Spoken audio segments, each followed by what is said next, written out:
Hello, digital animation and effects class, ddg2000.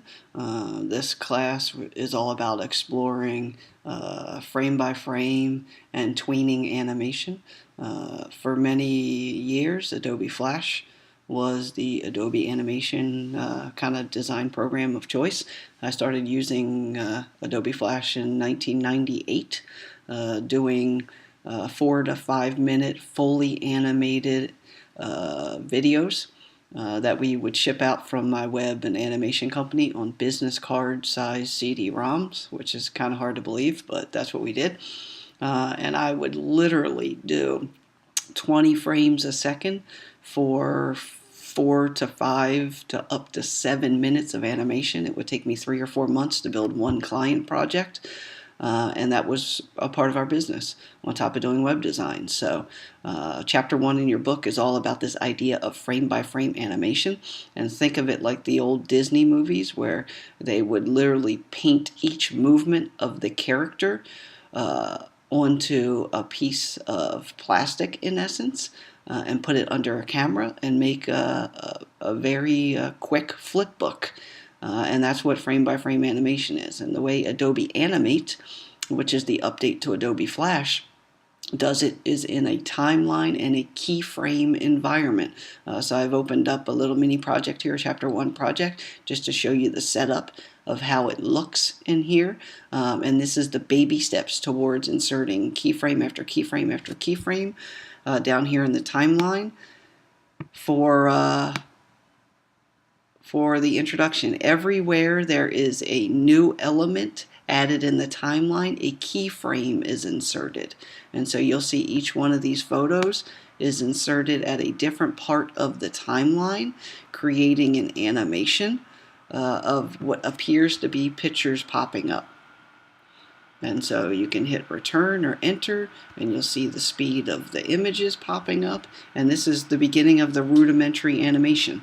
The reason Adobe Flash has been renamed as Adobe Animate is because with Adobe Flash you needed a third-party player, a Flash player, to run in .swf file, a shockwave file, and it wasn't browser safe.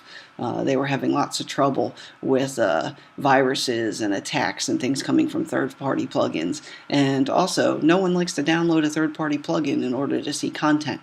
So Adobe Animate allows you to publish to HTML5 format. No player is needed. It fits seamlessly into your web pages. And more importantly for me, it exports a .oem file. The OEM file is a file extension that Adobe Animate exports, and an OAM file. Both seamlessly integrates into Adobe Muse, which is a really beautiful thing because it allows for transparent backgrounds. It allows for animations from a source file right into Adobe Muse, and when it's exported, it's put into the page just like an HTML5 video would be, and it allows you to seamlessly integrate animations into your web design from a front-end standpoint. So the OAM file extension is one that you should get comfortable with because you will be moving some animations into web design too through Adobe Muse and the file extension. So I hope you enjoy the first project. This is a very simple keyframe by keyframe animation.